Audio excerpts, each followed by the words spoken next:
Hello दोस्तों, एक बार फिर से आपके अपने यूट्यूब चैनल बायोलॉजी मास्टर पर सभी का स्वागत है। प्यारे बच्चों, हम उम्मीद व आशा रखते हैं कि आप सभी अच्छे होंगे, मस्त होंगे और शानदार होंगे और अपनी पढ़ाई में बहुत ज़्यादा क्या होंगे रे, व्यस्त होंगे। व्यस्त होना बहुत ज़रूरी है दोस्तों। अपने आप को सभी को इम्प्रूव करना है और अच्छे प्रतिशत बनाने हैं और अपने जीवन के अंदर कुछ करके दिखाना है। इसलिए हमको अपना पढ़ाई के अंदर व्यस्त होना बहुत ही जरूरी है। प्लीज दोस्तों ध्यान दीजिएगा।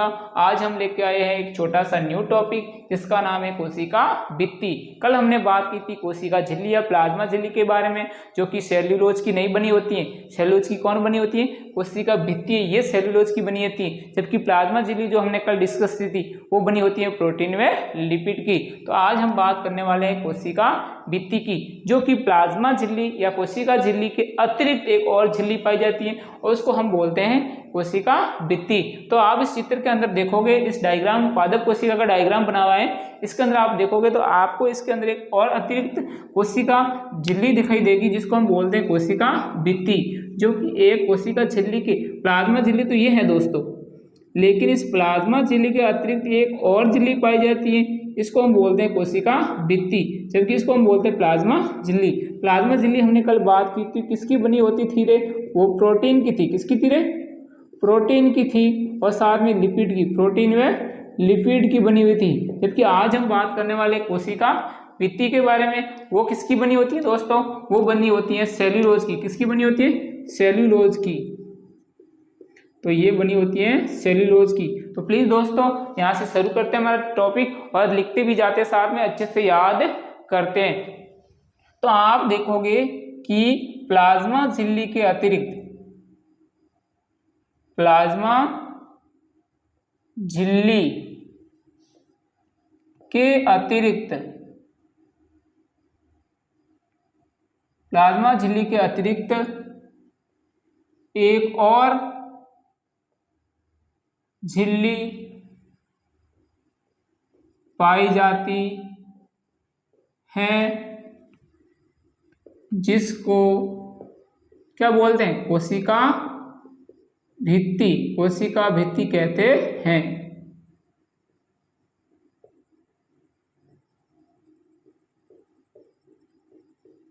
तो दोस्तों याद रखना, प्लाज्मा झिल्ली के अतिरिक्त एक और झिल्ली पाई जाती है जिसको हम कोशिका भित्ति कहते हैं। और ये किसमें पाई जाती है दोस्तों? आप देखोगे कि ये पाई जाती है पादप कोशिका में। पादप कोशिका में, साथ में किसके अंदर पाई जाती है? बैक्टीरिया में। बैक्टीरिया में, ठीक है दोस्तों। और बैक्टीरिया के साथ में कवक में, इसके अंदर आदि के अंदर ये क्या पाई जाती है? कोशिका भित्ति पाई जाती है। और बनी किसकी होती है? तो ये भी बात कर लें, कोशिका भित्ति किसकी बनी होती है दोस्तों? कोशिका भित्ति, कोशिका भित्ति सेल्यूलोज की बनी होती है। सेल्यूलोज की बनी होती है। तो याद रखना दोस्तों कि प्लाज्मा झिल्ली के अतिरिक्त यहाँ पर एक और झिल्ली पाई जाती है जो किसकी बनी होती है? सेल्यूलोज की बनी होती है। और अतिरिक्त पाई जाने वाली झिल्ली का नाम क्या है दोस्तों? तो इसका नाम है कोशिका भित्ति। और ये किसके अंदर पाई जाती है? पादप है, बैक्टीरिया है, कवक आदि के अंदर पाई जाती है। और कोशिका भित्ति बनी होती है सेल्यूलोज की। हम बात करते हैं ये एक्स्ट्रा पाई जाती है, इसका क्या कार्य हो सकता है? तो प्लीज दोस्तों ध्यान से देखना कि ये कोशिका भित्ति क्या करती है? सेल्यूलोज की बनी होती है। और सेल्यूलोज एक दृढ़ पदार्थ है। कैसा पदार्थ है रे? जटिल पदार्थ है। सेल्यूलोज है ना, ये सेल्यूलोज एक जटिल पदार्थ है। कैसा पदार्थ है रे? जटिल पदार्थ है। जो कैसा है रे? दृढ़ है। तो पादप कोशिका के अंदर पाई जाती है। पादप कोशिका को दृढ़ बनाए रखना, उसको क्या बनाए रखना? सीधे खड़े रखना, उसकी संरचनात्मक बनावट को बनाए रखना है और अतिरिक्त सुरक्षा करना, ये उसके क्या है? कार्य है। तो सेल्यूलोज पदार्थ जटिल, सेल्यूलोज जटिल पदार्थ की कोशिका भित्ति, कोशिका भित्ति बनी होती है, बनी होती है, जो पादप की संरचनात्मक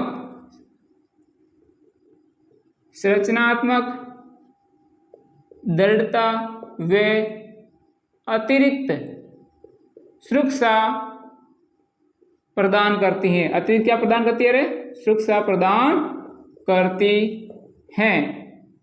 तो दोस्तों हमने यहाँ देख रहे हैं कि कोशिका झिल्ली की दृढ़ात्मक और संरचनात्मक स्थिति को बनाए रखने का काम कौन करती है? सेल्यूलोज। तो इस कोशिका को पेड़ पौधा है तो उसको सीधा खड़े रखना, उसकी आकृति को बनाए रखना, ये कार्य किसका होता है? इस सेल्यूलोज का होता है। अर्थात कोशिका भित्ति होती है जो सेल्यूलोज की बनी होती है और यही सेल्यूलोज कोशिका की संरचनात्मक दृढ़ता और अतिरिक्त सुरक्षा प्रदान करने का कार्य करती है। अब हम बात करते हैं कि जब कोशिका परागण के द्वारा जल को अंदर ग्रहण करती है, तो सभी को पता है कि कोई भी कोशिका अपने अंदर पदार्थों को लेती है तो किसके द्वारा लेती है? परागण के द्वारा। तो हम यहाँ पता करते हैं कि परागण द्वारा कोशिका जल को अंदर ग्रहण करती हैं। तो परागण के द्वारा कोशिका क्या करती है? जल को अपने अंदर ग्रहण करती हैं। तो ये कोशिका क्या होगी? फूलेगी। कोशिका क्या होगी? फूलेगी, अपनी आकृति को बढ़ाएगी। तो उस आकृति को बढ़ाएगी तो उस समय इस कोशिका के अंदर वाला पदार्थ वो जल इस कोशिका भित्ति पर क्या डालेगा? दबाव डालेगा। तो कोशिका भित्ति भी समान दबाव इस वापस जल पर डालेगी, अर्थात कोशिका को फटने से क्या करेगी?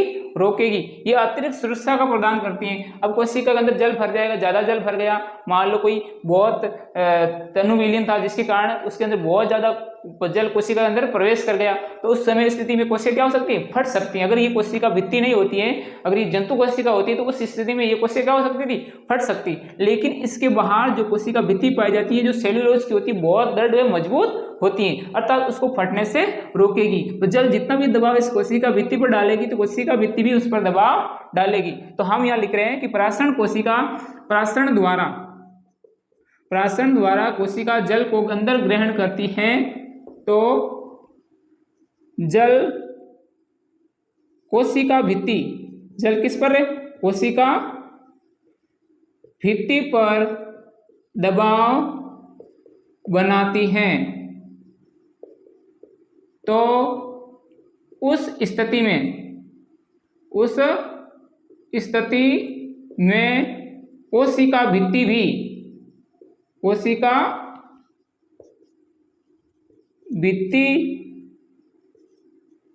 भित्ति भी जल पर उतना ही दबाव डालेगी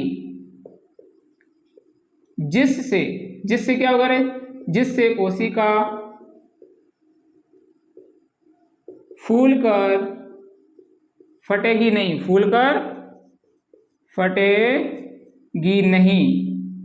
तो आइए समझ में दोस्तों, तो ये कोशिका क्या है? जैसे ही जल को परागण के द्वारा अपने अंदर ग्रहण करेगी तो वो फूलेगी, और फूलेगी तो ये अपना दबाव इस कोशिका भित्ति पर डालेगी, तो कोशिका भित्ति भी उतना ही दबाव उस पर डालेगी, अतः वे फूल कर फटने लगती हैं। लेकिन उसको फटने से कौन रोक देता है? ये कोशिका भित्ति रोक देती है। तो दोस्तों एक पॉइंट की और बात करते हैं कि जब हमने जीवित कोशिकाएं या मृत कोशिकाओं को किसी तनु विलयन में रखा तो पाया कि जीवित कोशिकाएं परागण के द्वारा जल को अंदर ग्रहण कर लेती है लेकिन मृत कोशिकाएं नहीं ग्रहण करती हैं। तो हम ये भी याद रखेंगे, केवल जीवित कोशिकाएं ही परागण द्वारा जल को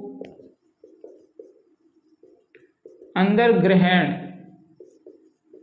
करती हैं। तो दोस्तों ध्यान दीजिएगा, केवल जीवित कोशिकाएं ही परागण के द्वारा अपने अंदर जल को ग्रहण करती हैं। तो दोस्तों एक और पॉइंट की बात करते हैं, उसके बाद हमारे ये यहाँ पर टॉपिक क्लियर होता है। तो जब कोई भी कोशिका पादप कोशिका है या जंतु कोशिका है या कवक कोशिका है तो हम उसको अल्प परागणदाबी विलयन के अंदर रखते हैं, तो वह जल को क्या करती है? अपने अंदर ग्रहण करती है। तो ग्रहण करेगी तो वह जल उसके ऊपर क्या डालेगा? दबाव डालेगा।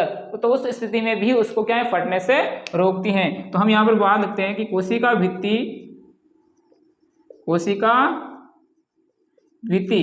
क्या करती है? जैसे कि पादप है, बैक्टीरिया है और क्या है? कवक है। इनको जब किस में रहे? अल्प परागणदाबी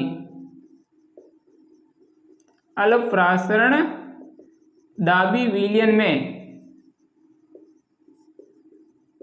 रखा जाता है तो उसे फूलकर फटने से रोकती हैं। फूलकर फटने से रोकती हैं। कौन रे? ये कोशिका भित्ति। तो दोस्तों याद रखना है, कोशिका भित्ति एक इसको अतिरिक्त सेफ्टी प्रदान करती है। ध्यान रखना, एक अतिरिक्त झिल्ली पाई जाती है, इसका मतलब वो अतिरिक्त सहायता प्रदान करती है, अतिरिक्त सुरक्षा प्रदान करती है, उसको दृढ़ात्मक और उसको संरचनात्मक आकृति प्रदान करती हैं पादपों के अंदर। तो मुख्य रूप से आप इतने याद रखोगे कि कोशिका भित्ति जो कि सेल्यूलोज की बनी होती है, जो अतिरिक्त झिल्ली प्लाज्मा की अतिरिक्त झिल्ली पाई जाती है, और ज्यादातर ये पादप कोशिकाओं में बैक्टीरिया कवक इसके अंदर पाई जाती है, और ये उसको क्या करती है? अतिरिक्त सुरक्षा एवं संरचनात्मक दृढ़ता प्रदान करती है। कल हमने जो प्लाज्मा झिल्ली के बारे में पढ़ा था वो प्रोटीन और लिपिड की बनी हुई थी। छोटा सा पॉइंट क्या था कि जब हम ये तो बात कर ली कि प्राशन के द्वारा कोशिका अपने अंदर जल ग्रहण करती है तो फूल जाती है तथा उसको फटने से कौन रोकती है? कोशिका भित्ति। लेकिन जब कभी प्राशन के द्वारा उस कोशिका से जल की हानि होती है तो सारा द्रव कोशिका से कहाँ निकलने लगता है? बाहर। उस स्थिति में ये कोशिका झिल्ली व उसका पदार्थ संकुचित होने लगता है। क्या होने लगता है? संकुचित। तो उस समय उस स्थिति को हम बोलते हैं जीव द्रव्य कुंचन। तो ये भी हम नोट कर लेते हैं। जब कोशिका से प्रासरण द्वारा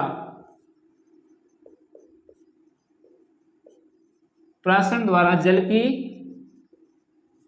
हानि होती है तो कोशिका झिल्ली सहित पदार्थ संकुचित होने लगता है। इस घटना को जीव द्रव्य कुंचन कहते हैं।